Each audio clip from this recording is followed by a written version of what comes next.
to do is talk about, there are different ways in which we can segment. So, and we've seen this often. What's the demographic of the market that you're trying to reach? What's the psychographic or the behavioral segmentation of the market that you want to reach? So I'd love to hear from those of you in the room. Apart from segmenting by the first two, which we do quite commonly, this is a general gender, income level, age, education level of the people that we want to reach. Well, this is the usual industry or the sector or the region or the company size that I want to reach. So an example of that is I want to reach decision makers by seniority. I want to target engineering firms on the south coast of KwaZulu-Natal or in Gauteng or whatever that may be. But have we gone a little bit deeper to even understand things like the psychographic? What are the attitudes, the values, the ambitions of this group of people? Do we want to prioritize working with clients who maybe have a focus on sustainability? Do we want to prioritize working with clients who have a focus on efficiency, who have a focus on impact on the environment, whatever that may be? Do you see how suddenly this pool, this broad pool of whoever my potential clients could be, has started to suddenly narrow down? And what starts to happen is the messaging that I start to put out there speaks specifically to them. And then finally, have we thought about the behaviors of a group of people? What are their buying habits? What are their usage patterns? Are they a high volume type of segment? Are they a low volume type of segment? So a couple of common segmentation frameworks for us to think about. And I just want to touch on this model, Brad, before you tell me about what's happening in the chat. So the STP model, segment.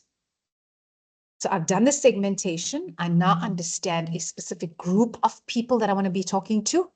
I will then target that group of people and then position my business as a result of it. So this STP model, it helps you move from identifying segments to shaping a distinct market position for your business.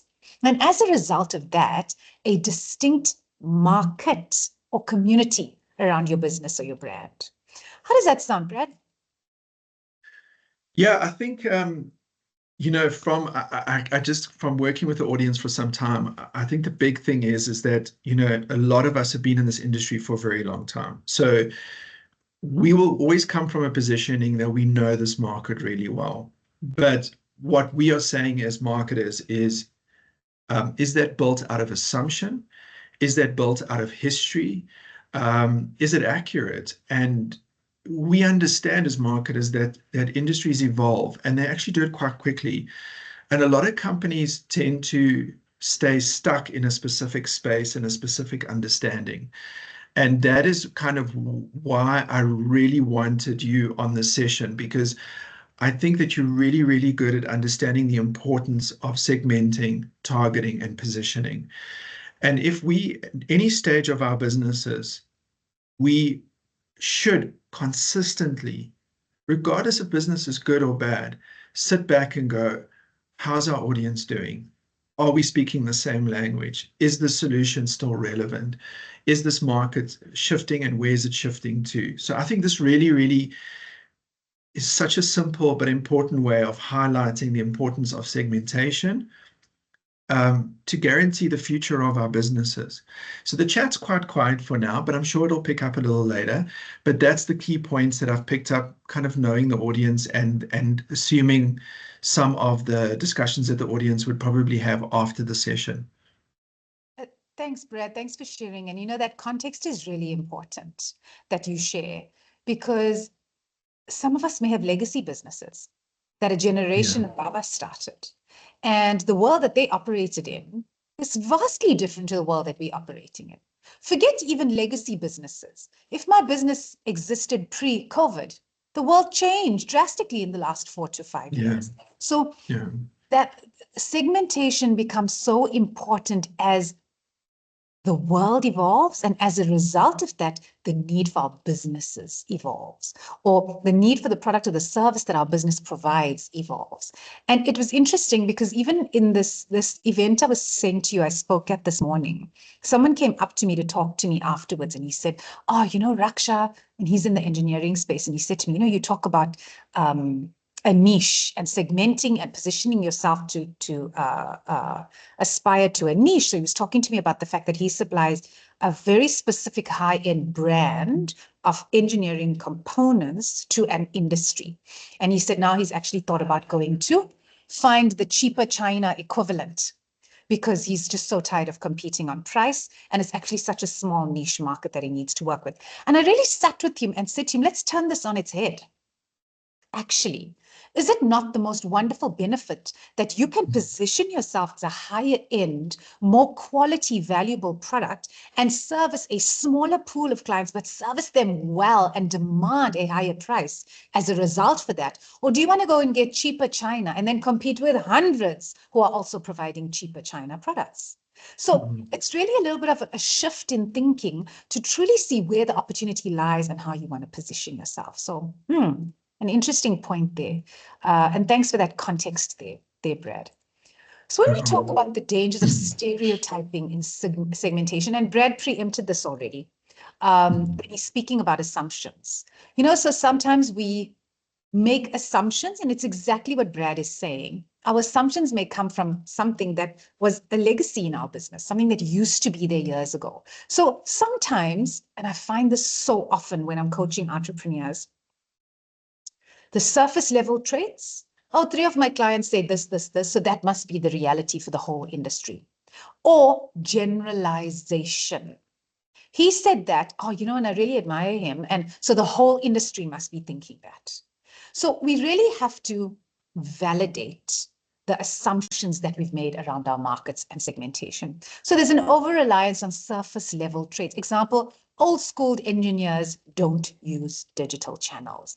And sometimes, even if we do make these generalizations, I find that in them lies the opportunity to stand out and differentiate. So often with our entrepreneurs, we see what they see as a problem is often the opportunity to stand out, to innovate, to differentiate. So these pitfalls of these assumptions could be flipped on their head again. Ignoring cross-segment diversity. I am working with a woman who is in the see, it's so foreign to me that I have to remind myself of the words. She works in oil and gas. And when she was telling me, it was so interesting for her, it was a petroleum or some sort of a product. And she developed it for one specific industry. And it was like knocking her head against a wall. Like, I'm a woman, I'm a new entrant in this industry, I'm not being taken seriously, I don't have a seat at the table. And all she did was just look at a different industry or a different sector, and her product could be used in a different way in that sector, and she found a unique space for herself. Now she's winning awards and being acknowledged as a woman in this industry purely by just looking a little bit to the left. Very interesting. And then the risk of alienating valuable outliers. What does that mean? I've made an assumption about this group of people. If I've only taken that small sample into consideration, there could be an amazing outlier, someone who's doing things quite differently that I haven't considered. And if I do include that business or that person in my research and analyzing, then I could actually design something that's quite unique and bring more of those outliers into my mainstream client base. Assumptions. Stereotyping backfires on us. So if we say, oh no, all the businesses who source XYZ materials don't purchase from Durban-based suppliers, they order from Gauteng-based suppliers. Finished. I've missed the opportunity, I've overlooked the need, I've cut myself out of the race. If we were to just try a little harder and actually go and ask the client, what are you finding with the local suppliers that you are not getting here that you are getting from your Gauteng-based suppliers? Do you want to help me be a better business? And let me see how I can fill that need for you locally, which has a lower imprint, carbon footprint on the product that you're getting in, et cetera, et cetera, et cetera. Stereotyping can result in poorly performing products, irrelevant messaging, and wasted resources. And Brad, I think you and I see so much of this. Irrelevant messaging. We're looking at stuff that's coming out there. Yes, it's noise. And you're going, is it even talking to me? And all that does from a marketing perspective is it makes me look at you and go, you are so lazy. You haven't taken the time to do your homework. You haven't taken the time to understand that this was a problem for me 2 years ago, but we moved on from that. And now what I need you to solve for is this. So we got to really look when it comes to segmentation around problems with stereotyping. It can really, really set us back as businesses. Some of the best practices: base segmentation on real data, not your gut feel. And we'll talk a little bit about gathering data just now. Instinct and gut feel certainly plays a role in business, but I do believe that it does that after you've been in it for enough number of years that it starts to feed into that intuition and that gut feel. But real data is where it's at black and white. Do I want this? Don't I want this? Am I saying yes? Am I saying no? Am I saying maybe? Regularly review and update segment profiles using current market research. So we know this, Brad, when we're looking at branding, when we look at marketing messaging, we design customer personas. And we have got to review those customer personas annually. When we're doing our strategy, you could even do it biannually. And when you are reviewing that, update the research around that as well. So to say XYZ customer, according to their sales cycle, because they place big orders 3 times a year, they are always going to compete on price. So that is an assumption. Can I test it with this customer going, okay, your next ordering cycle is coming in. I know that you usually compete on price around this pricing region, but we've added this new polymer into our product that allows it to last longer. So you don't need to place 2-3 sales cycles a year. Orders, you only need to order twice a year. So we got to start testing these assumptions and positioning ourselves better, aligned to obviously what our business is able to do. Best practices include customer feedback loops to validate and challenge assumptions. I know in previous work that you and I have done, Brad, we've spoken so much around this, where we are doing things like customer surveys, feedback forms, etc., so that we are continuously validating and validating and validating, so that I'm not assuming that you're going to want this again. The next time you need to order this, this is exactly what you're going to want. So it's for me, it is just the most proactive way of showing your customers that you care. Thank you for paying your invoice timeously. We'd like to just ensure that you were happy with your order. Please answer these 3 questions around: were you happy with the delivery? Were you happy with the quality? Was the pricing aligned? Should you reorder in 6 months? Would it be the same, or would you need just to challenge those assumptions? Hey, Brad? Yeah, I think the challenge, I wrote that down, testing assumptions is really important. And those are, and actually to know what is an assumption, I think is also a good place to start, because often when I work with businesses and I come into companies to support their kind of turnaround, when you get the brief, it's, this is our customer. I've been in the industry for a long time. I know this is the customer, and you kind of get a little bit caught on that. Even as a marketer, external marketer coming into a company, you buy into that. So you actually buy into the assumption without even questioning it. And then sometimes I want to go, but hang on a sec, where did we get this information from? And then I put a question in the chat around research. And I think what we misunderstand with the word research is we always assume it's expensive. But there's small things that you can do that are classified under research as business owners that can get you closer to your customer and understanding who your customer truly really is. And the market is changing so radically at the moment, globally and locally, that we actually cannot afford not to do these base research elements, et cetera, et cetera. So I think the big thing that stands out for me is test the assumption. When you say something like, I know my customer is this, or this is who my customer is, just question yourself over and over again. Are you sure of that? Where did you get that information from? Okay, it's based on the fact that I've been doing this for 10 years. Yes, but when last have you actually gone into the market and gone and spoken to your customer, not in a sales conversation, but more of a research conversation? And, can you almost predict what the next change is? So that's where I'm at. Very important. Yeah, I like that, Brad. And, watch out for the word usually.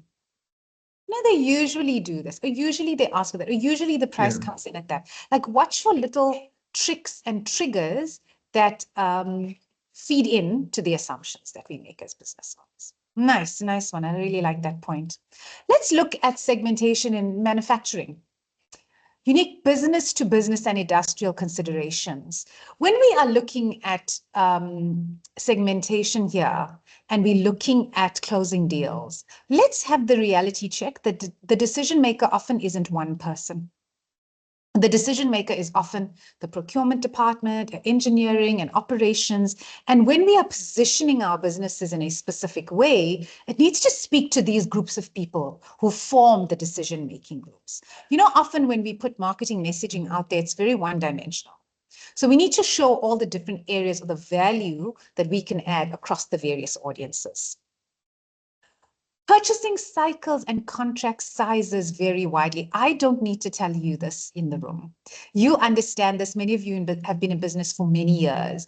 But have we really taken the time to stop, analyze, look into the financials, look into when the invoices are raised versus when they paid, look into what the purchase or the sales cycles are like in a year, when they rise, when they drop, how the contract sizes vary in a calendar period with a specific client, and then adjust your marketing messaging accordingly for various segments of the market. And then we look at end use applications. So who is the end user of this product or service versus who is the buyer of this product, and how am I segmenting accordingly and messaging and packaging accordingly? Automotive, construction, mining, aerospace, etc. Let's look at some of the criteria we look at in segmentation again. So which is the industry that I will be serving? Automotive versus construction versus mining. What is the company size? Do I have a tailored approach if I am pitching to an SME? Do I have a tailored approach if I am pitching to a corporate? What is the application of this product? Is it going to be used structurally? Is it going to be used decoratively, functionally? These are examples for uses in metals, etc. So think about that also in terms of your segmentation and your positioning. What is the buying behavior? How frequently do they buy? What's the sizes of the orders that usually come in? What is the procurement approach? Is there one person who meets you from procurement and then they analyze you? Did they invite you to pitch to a procurement panel? Then the procurement panel downsizes it and compares you with your competitors. And then do they have to take it to one decision maker who will sign off on something? Like, to truly understand, and that unique buying behavior from customer to customer. This all forms a part of the whole segmentation mix and how you are positioning your business for success. And then the obvious ones like geographical region. What are the criteria that I need to consider? Are there local regulations? In KZN at the moment, there's so much regulations around with all the weather phenomena that this region has been experiencing, whether it's floods. They had a tornado last year. There was some strange movement of water above the ocean 2 weeks ago. So are there local regulations? Is there something I need to be factoring in from a weather perspective here, climate, etc.? Am I moving things inland from the coastal regions? Are there logistical needs? So a whole lot for us to think about beyond just merely positioning our business and hoping that the deal closes. When we look at geographic regions, do we want to focus on corrosion-resistant metals for coastal regions? Do we want to focus on maybe heavy-duty steel for urban infrastructure? So really practical things around segmenting. So I have a whole range of products. I'm segmenting by the regions, and then I'm designing marketing campaigns and messaging accordingly. And a really nice point here, Brad, for us as the marketers in this whole mix is the need to segment our marketing messaging. Okay, when we set up things like bulk mailers, newsletters, things like MailChimp accounts, and all of that, am I segmenting right at the start? So someone signs up to be a part of my database. They want to receive my newsletter. When they sign up, am I going through detailed segmentation options so that when I'm building my database, I can understand, oh, this one's based in the Western Cape, that's in the Eastern Cape, that's in the Gauteng, that was in KZN, or this one is in the business of, and then I can quickly understand, this is how the marketing side links with sales. The sales team, you need to go and target those people for XYZ product because they are in an urban environment and they may need heavy duty steel. The sales team who deals with coastal, you need to target XYZ with this corrosion resistant metals, etc. So it's really beautiful when we can start to practically link these bodies of work that we do, because how often do we hear it, Brad? I've been doing marketing for so many months and I'm not getting any work. Yeah.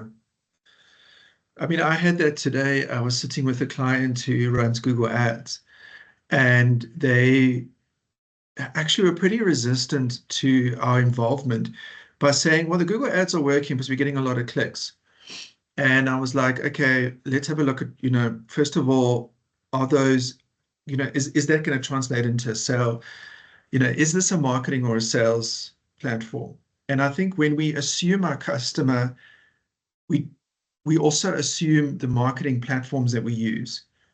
So when you have that assumption and it starts right at the top with, your industry, okay, I work in this industry and this is how the industry is.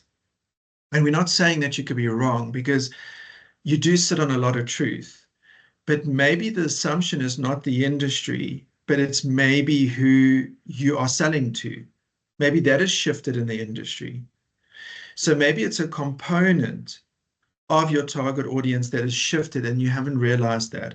Because when we examined the Google Ads that we did for this client, it was really, really crazy to see that they weren't targeted. They had very generalized keywords. They had a very generalized campaign that pinned them up against some of their biggest competitors who were spending 5 times more on their Google ad bidding than what they were doing. So they were losing out and they were getting very little leads from that. So we managed to work on that assumption that you've got to run Google ads to get the client in. And then we worked on the assumption your Google ads have got to be very general, because then you want to target everyone. So, I love the way you've broken it down: industry, company size, product, service, and then you go even to the geographic element and the behavior, the buying behavior. And every single one of those steps needs to be built on fact. And the only way you're going to confirm that fact is if you go out and speak to your customer about it and actually understand whether this is an assumption or this is actually a fact. And we just have to look at some of our global leaders to see how big decisions are being made on assumption with very little fact. And we can see the effect that's having on that level. Can you imagine what it's doing for our businesses? Yeah, some really important points there. And for everyone in the room, this is a really beautiful opportunity for you to review and audit the effectiveness of what you are doing. And it's just that Brad and I hear this as a pain point every other day. I'm doing this, but it's not working. I'm doing this, but it's not working. And Brad, the other point that we really didn't touch on is that what we're talking about is strategy stuff, right? Segmentation is part of, in our world with Brad and I, segmentation is part of your marketing strategy, your brand positioning and your marketing strategy. But what we must remember is that your marketing strategy sits alongside your business strategy. So every question we're going to ask of marketing, the answer is going to sit in your business strategy. So things like segmentation, things like positioning, things like unique messaging, the answer for that is going to come from your business strategy. So it's a really great starting point to ensure that we've done all the homework there. Another way that we can segment around is specific industries. Hey, we would have different alloys, different treatments for automotive versus mining, exactly like this gas and oil woman that I was speaking to a few weeks ago. So she was so clever in that she was able to take a specific product and serve it to a different sector, whereas it was initially intended for one sector.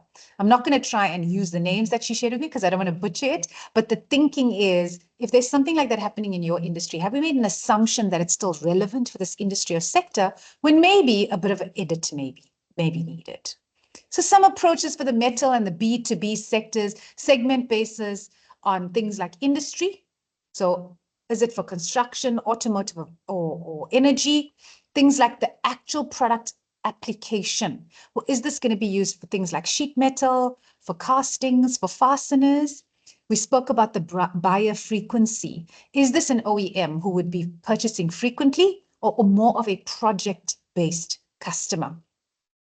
The size of a firm. Is it a multinational organization versus a small local business? And I want to stop and pause here because I've been sitting in a room with small businesses and they are all just focusing. I want corporate, multinational, multinational, multinational. And sometimes we really need to think about combining these elements of things like frequency versus firm size. So sometimes a large multinational, their frequency may be that they just order once a year. Whereas if you're servicing a small local business whose things are moving a little faster, they may order every month or every week. And again, the size of the order may vary. So there's so many things to think about in segmentation and what the return on that could be. So, and Brad and I certainly don't have the right answer for you today. The answer comes from you as the business owner. You know what your product, what your industry is, your segment, your product, etc. And then the one we've spoken about repeatedly, which is whether it's inland or coastal. So region becomes very, very important. And these are just examples. So I just want to just make it aware to the guys listening in. This is just obviously we're just using example of an industry. And I think it's important for you to sit down and apply that to the industry that you play in. If it's maybe a unique space within the industry, that's also okay. This still can be applied to that. If you are a niche business within an industry, serving a little kind of subculture on side, you can still apply these principles. They still work. Yes. Excuse me. A couple of tools and tips we thought to share with you around segmentation. So I know Brad always spoke about this in our chats, loving customer interviews and surveys. And this was the starting point around challenging those assumptions.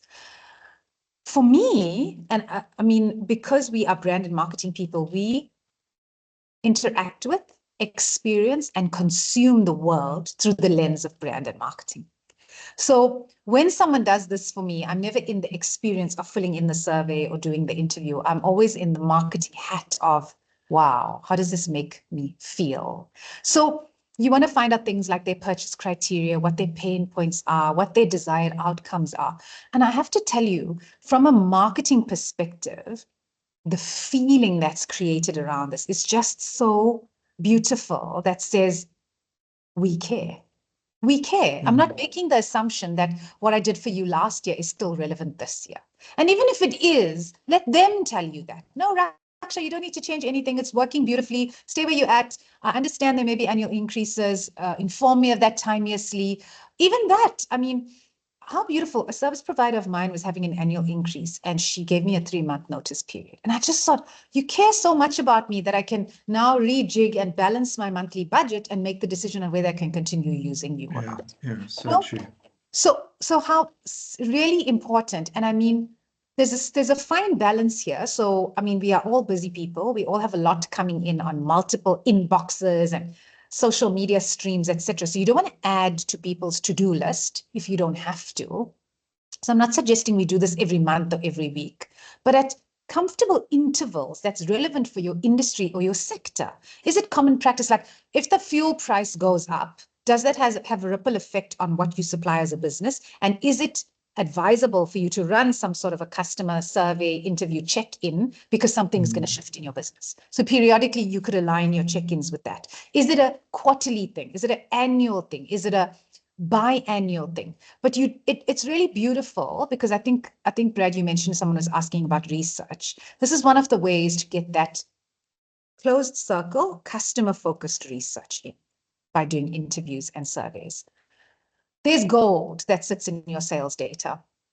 So I want to make an assumption. I hope that's not going to put me in the bad light here, Brad. Assumption. I know. But I think Gordon and Brad mentioned to me at the start that everyone in the room are quite established businesses. Hey, Brad, do we have like ideation phase? I think it varies. Yeah, I think it does vary. So yeah, I think you can say that there's been some players that have been around for a long time. And if you want to just talk to them, knowing that there are other younger businesses in the room, that's also cool. Yes. So I think for those of us who have been around for a long time, we understand the value of capturing our sales data and looking at and analyzing that. For those of us who are new players, um, ensure that this is a core focus for you. Ensure that you are capturing your data around customer inquiries, customer conversions, the actual detail of that sale, who the best customers are, what their order patterns are, what their purchasing frequency is, because then that also helps you in segmenting. There is absolute gold in here. I remember as a startup having so many assumptions, and then this aha light bulb moment that goes off when you're looking at the data and going, ooh, actually, something happens when financial year end happens in February. There's a shift March, April. There's a shift February, March, April. So understanding the sales cycle that's unique to your specific business, but looking at it based on data, not on assumptions, not on assumptions. Really powerful. Do you have industry and regional reports? Use free or affordable databases and associations for insights. And I mean, now with AI and using credible AI that quotes its Yeah, sources, that's the thing. that it's not making assumptions. Mm. You can actually put the prompt in that says, I'm making an assumption that water scarcity is currently a huge challenge in KZN. My business does X, Y, Z, and I'd like to identify opportunities based on this help. And we could even ask I would like to see the most recent reports on water scarcity in the KwaZulu-Natal region. I would like to see the most recent reports on electricity consumption and main challenges related to people in Gauteng, whatever that may be. But it's really powerful for us to look at things like industries and regions and look at the data that other people have already gone and done the work for us on. They've done the research, they've done the surveys, they got the data, and we just collating it beautifully and analyzing it to help us validate the assumptions that we've made. Who are your rivals targeting? Look at your competitors. Have we done really great competitor analysis? Some of us can be a bit jaded. I am the best in the industry. There's no one else who does it like me. It's okay to own that confidently, but know that confidently. Go and do the research to validate that. In the coaching that I do with my business owners, when they say to me, there's no one else who's doing it, and I ask, what research have you done to solid, especially for us as marketers? Hey, Brad, we're very nervous about making these big, bold statements. I'm the best in the province, best by whose standards and best by what analysis. So it's okay if you confidently say that, but be able to back that up. And the competitor analysis is also really important in analyzing what gaps exist. Oh, in the hospitality industry, this sort of booking accommodation was working, but oh, look, one little outlier did it that way and they've skyrocketed. So what gap exists, and is anyone else actually servicing that gap? Or is there potential for me to jump right in there and help out with it? And some research methods and tools for SMEs. We can use things like SurveyMonkey, Google Forms, etc. for customer surveys. We can use CRM systems to segment our order history and track our interactions. We could use things like LinkedIn Sales Navigator to identify and group who decision makers are that we need to be reaching out to. And I didn't put it in here because it is a whole can of worms and a whole separate masterclass. Hey, Brad, is the world of AI. So I'm going to pause on this tools and tips one and just hear if you have any input for us here, Brad, or anything you want to Yeah, comment. so our listeners our listeners, it's always crazy when people come onto radio interviews and they have this thing of like, I like to thank you for your time and thank you to your listeners. I never get that. I'm just like, I know when we prep our clients for radio, we're like, always just, obviously thank you for the opportunity. But I never quite understand why you have to thank the listeners. But anyway, so especially when you tell them that the rates are going up or the fuel's getting more expensive or you haven't done your job or anyway, it's like, yeah, thank you for the bad news. But I think when we do the interviews and surveys, I think what is also quite important, what stood out for me is try and do as much of it as in person as possible. Try and keep that relationship with your client as human as possible, because AI or artificial or tools that use artificial intelligence are designed to kind of always put a positive spin on what you're asking them. So they're never going to quite say, no, you're completely wrong and you've lost the plot. Try another business. They will always say, nice attempt, but da da da da. And that might give you the perception that you're on the right track when you're actually not. So when you start to reach out to the customer, just to make sure that what you understand of the customer is actually true and based on fact, try and do that in a very human way. Then follow it up with all these amazing tools that have been suggested here. And all of these tools are accessible to all of us in the room. Every single one of us can do this. You don't really need to bring a research company in, or, well, it would be nice if you use our services, but you don't have to. You can do these things as a business and get closer to your customer. That's what I find from experience. The human engagement does help verify the fact. Yeah, that's really beautiful. If you have the opportunity to do that, what I find is in this hyper-connected digital world of ours, people are just seeking human connection. And if we can apply that same thinking into our businesses, for some of us, we may be just running huge businesses where it's just not possible to touch Not every possible, life. yeah. No, fair enough. Then we must make use of digital that helps us with that. I thought to kind of like wrap up and consolidate everything we spoke about, I thought it would be really nice for us to just look at a little case study to show us the power of it. So as an example, a metals manufacturer was struggling with stagnant growth. Their marketing messaging targeted all engineering firms with generic messaging. They conducted customer surveys and analyzed their sales data. They discovered high-tech manufacturers needing small, precise batches. They identified two new segments: high-tech manufacturers needing small, precise batches, and large contractors requiring bulk orders at predictable prices. What did they do about it? They tailored their product lines and pricing for each segment. They developed content marketing for a high-tech audience, example, innovation stories. They provided bulk order discounts and loyalty programs for large contractors. The results, they improved their sales conversion, and they had higher customer retention and increased profitability. So I thought it would be really nice for us to look at something like a case study, because Brad and I have been talking about a little bit of branding, a little bit of positioning, a little bit of marketing, a little bit of sales, a little bit of AI, a little bit of research. But this case study just shows you how, by combining all of that and just throwing all assumptions out and starting with real data, how it's really important for us to have this human capacity to analyze that data and make strategic business decisions that help position you for success. So here's a really nice example, and I'm going to leave this with you because it's something for you to just think about in your own businesses. So if you're sitting here and thinking, yeah, Raksha, this all sounds really nice, but where do I start? Start by challenging any assumptions you have already. Number one, start by challenging, this is not on the slide. Start by challenging any assumptions you've had already. And maybe I have, like honestly, sitting here as Raksha and having built my business for as many years as I have and getting as comfortable as I am with my market and my relationships going, but what has changed? And have I changed enough? Or are they expecting a change? If an account was really big and it's actually gotten considerably smaller, who's gotten that piece of the pie? And is it because I needed to speak more into that segment or solve for that segment a bit better? Start small. Refine one or two segments first. So don't let this be a big mountain in front of you and go, oh, this is so overwhelming. It's so intimidating. Where do I even start? Start with one small thing. Use both qualitative and quantitative insights. So use the quantities, the numbers, the hard data, and use, as Brad says, the qualitative insights, those conversations and that human interaction.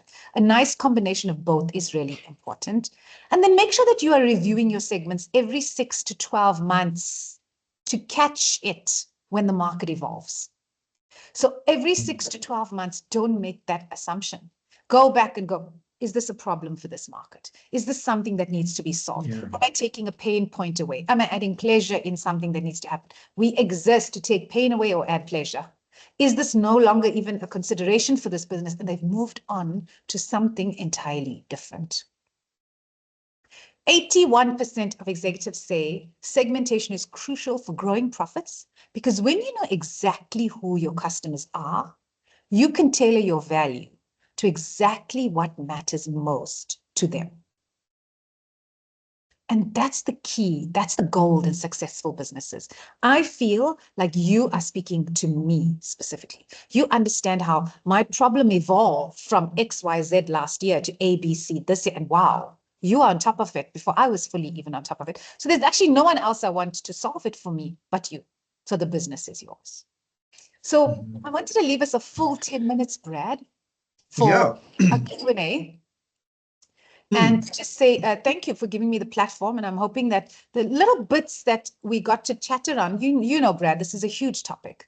The little bits that we got to chat around, I'm hoping to start at some solid foundations for everyone in the room to start kind of analyzing. And I'd really love to hear from you in the room.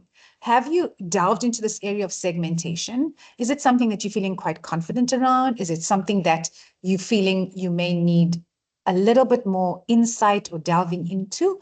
It would be really nice to get some engagement. Thank you.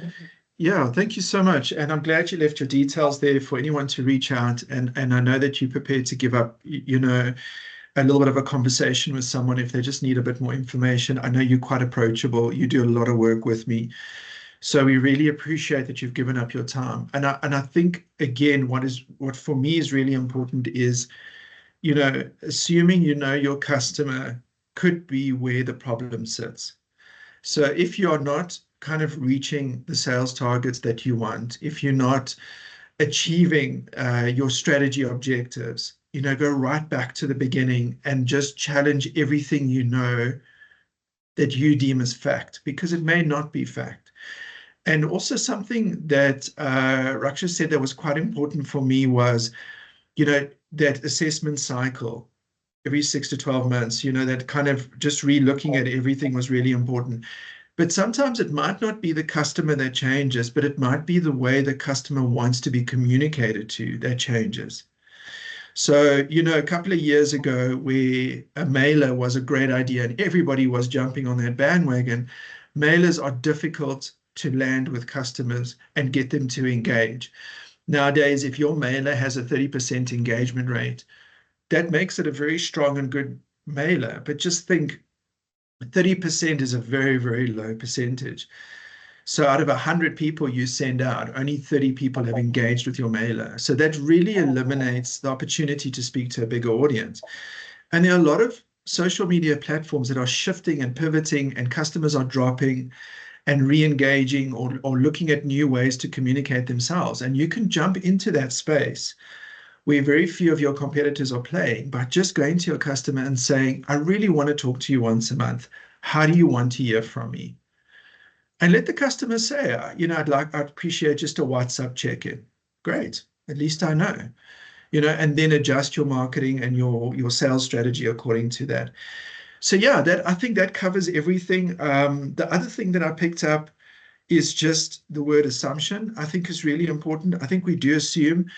A lot of businesses within the industry we play in, as SAEFA, that I work with, more often than not, I go in and I challenge the assumption, and there are spaces for improvement. There's spaces to take this further. There's spaces to change the strategy and get better results. So my advice, and I don't know if Raksha agrees with this, but is really just sit down with your strategy, you know, question, do you know your customer really well? And yes, if you do know your customer, are you communicating in a way that your customer wishes to receive that communication? And have you fact-checked that? Have you actually literally asked your customer? And I think that will definitely get you closer to your customer. I don't know if there's anything else. The group's been pretty quiet today. I think the energy is a bit low, but maybe because it's July. And we should be happy because summer's coming, but I'm not 100%. But you in Durban, you never have winter there. Yeah. Do you guys actually have winter? You have a lot of rain, right? Today is a little bit drizzly. Today's a little bit drizzly. It's really nice to see so many of you in the room. And I am keen to hear if anyone would like to share. If you've had any thoughts or insights land around this topic of segmentation, anything that's landed for you around your own business and maybe assumptions you made around segmentation, it would be really nice to hear from one or two of you. I was just looking into the chat as well. Yeah, look, I think, you know, the group, the audience is amazing because they, you know, they listen in, they engage in everything. But I think the important thing is we have a lot of our audience, of our members watching these sessions afterwards. So I'm glad you left your details there on the screen so they can reach out to you if they've got any questions. We know that that happens. That's really important. But I think we're good to go. I think we covered a hell of a lot. And yeah, See, Gordon, you can hand. Charlene has a raised hand. We'd be happy to hear from you, Charlene. Hi, Raksha. Thanks for joining us. I thought, let me kick off. Maybe the members are shy. Yes. But if you could perhaps let us know, for companies that are selling both B2B and B2C audiences, how should segmentation differ between these markets? That's such an important question, Charlene. And you see, this is why engagement is so important. Thank you, Charlene. I can assure you that one or two other people in this room have the same question, even though they didn't know they had the same question. So thank you for being the brave one to ask first. Charlene, it is extremely important to segment your marketing, messaging, and your sales process for each segment there. So B2C sometimes is quicker. I don't know the nature of your business and what it is that you sell. I really don't want to make too many assumptions, but often the sales cycle is a little longer with B2B versus B2C. So unequivocally, my answer to you is ensure that you have an entirely separate process for each segment. Because if you are saying to me, and I just want to buy one unit of what it is you're selling, and you're sending me a message saying, bulk pricing discounts for over 100 units, then I feel, oh goodness, Charlene, you really don't care who I am or what I'm needing. I'll actually just go to the guy who sells one unit. I'll start making assumptions it's going to cost me more. She obviously only deals with big business and I'm going to have to pay delivery fees, etc., etc. So it's really, really important. And it may seem like a bit of extra work, but all of this gets done once, right? And then it's just about iterating and iterating and iterating on it. So Brad, will you agree with me on that one? Yeah, look, the B2B and the B2C segmentation is, B2C though, hey, that can really get you gripped in the best of days. But yeah, I totally agree. I think what you've said is true. I can't improve that or comment on that in any different way. I just know that these markets are very different. And I think a lot of us also don't know if they're in B2B or B2C.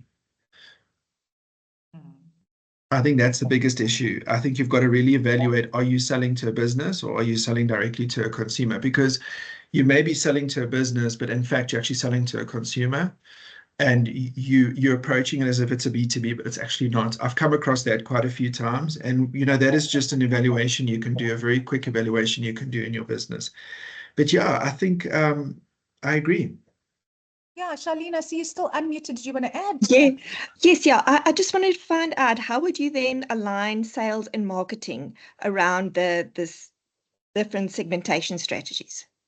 So practically, Yes. you'd have two concurrent streams of work happening in marketing and in sales. So practically, what would that look like? So practically, I would segment platforms. So like maybe my LinkedIn account would be solely for putting messaging out that speaks to the B2B market, while I may have messaging around Instagram or Facebook, etc., that would speak more into the B2C of it. That's as an example and an assumption around the marketing aspect of it. From the sales perspective, it's about equipping your sales team, or if it's that is you or an entire sales team, around how the sales process would work if this is a B2C client. Usually the turnaround time and closing those deals is much faster. B2B may need a little bit more negotiation, bulk sliding scale pricing, turnaround times, delivery, etc. So I hope that's answering your question, Charlene. It's a concurrent process that happens for both marketing and sales. Does that make sense, Charlene? Yes, thanks so much. And also, if a company has a really limited budget, can they still apply segmentation effectively with a limited marketing budget? I think that's when you have to, Charlene. Because then it's wasteful if we take whatever little budget we do, and then it's a bit of a spray and pray approach, hey? And where should they then start? Should they start as Brad suggested earlier, talking directly to the consumer, the customer. Would that be the first step, or should they start with some research? So validate any assumptions you've made. So according to your business strategy, and remember, all these questions are going to get answered with your business strategy. So is it your business strategy that you want to grow your B2B market by 60% in the next quarter? Or is it your business strategy that you want to grow your B2C segment by 50% in the next year? I don't know. That's your strategy, your strategic direction that you want to go in. And you would have decided on that strategic direction based on some research, assumptions, market needs, your uniqueness of your product, etc., etc. Then, based on what your strategic objectives are, you would allocate resources accordingly. You want to add on to that, Brad? That's what No, I don't think you need a lot of money. I agree with you. I think you need to focus the tools that you have, the assets, we call them assets. So even your website, if you have B2B and B2C, there's nothing wrong with as a viewer enters the site to immediately take them on the two separate journeys, so they can actually decide kind of where they want to go within the site. Sometimes we try and overwhelm the landing space on the site, and we force it to do the job of B2B and B2C. I wouldn't do a separate domain. I wouldn't do a separate brand, because you can still build trust holistically. But what I would do is exactly what Raksha was saying, is have two separate, approaches, using, LinkedIn for business, using Instagram for the consumer, because Instagram is very personal. LinkedIn is very business, it's very generalized. It's very kind of company orientated. So I think you don't need money for that. I think you just need to sit down and question what you're doing, use artificial intelligence to guide you, but don't rely solely on that. And your instinct. No one knows your business better than you. But we've actually got a comment from Greg. Greg was talking through, do we think physical industrial exhibitions are still relevant, or do we think digital marketing platforms are more relevant? So it's such a lovely question, Greg. And, again, the question goes back to you.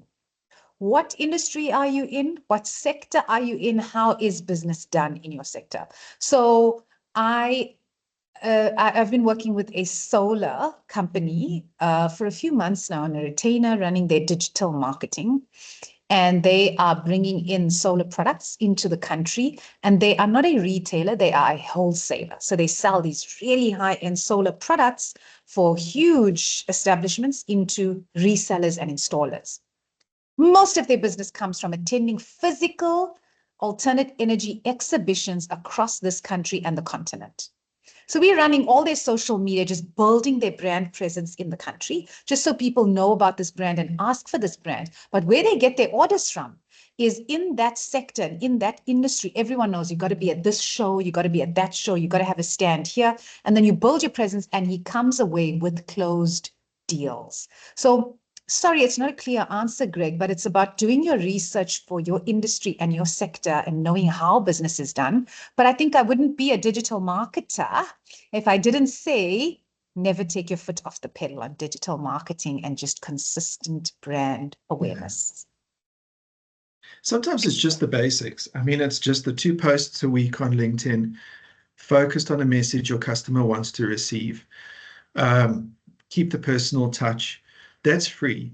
You can upload those posts yourself. You can use artificial intelligence to create the copy. You can edit it. You can use Canva to do the design. And you can just consistently talk twice a week to your customer, and you will see your followers will grow organically, and that will contribute to your brand and marketing and ultimately to your sales. But if I can just say with Greg, I think we need to understand why we're doing the physical exhibitions. Is it a sales or a marketing activity? Because if it's a marketing activity, you're just brand building, you're talking, you're networking, and I think then there's no real issue with that. But if it's sales, can you actually get any sort of lead from that? What are the amount of leads you're expecting? Has it delivered on that before? If no, scrap it and move on to something else where you can get the leads from. Will your customer come to your stand, sign on the lead form, allow you to call them, pitch your product, and possibly get a meeting? If the answer is highly unlikely, the person's drunk and you're not interested, or I'm one of many customers and I don't have the budget for a big stand, then it wouldn't make sense to do that. It would make rather sense to play bigger in the digital space where you can position yourself right in front of the customer. But yeah, I think that's us. Hey? We're on time. We're a little bit over time, but we are on time. And yeah, Gordon, can we hand over to you, brother? Thanks very much, Brad. Thanks very much, Raksha. Really, really interesting topic. Once again, thanks so much for your time. It's always fascinating just to sit and listen and kind of absorb as much as one can. And it's clear, I think, to everybody on the call that there's a lot more that could be said and a lot more time spent, thinking about this and drilling down and asking questions and so on. But thanks very, very much for your time this afternoon, and thanks, as Brad has said, for leaving your details, Raksha. We'll obviously we're happy to be the sort of conduit to put you in touch with the members and vice versa. So we'll be sending out the details and so on, as well to our larger membership who couldn't perhaps make it to this call this afternoon.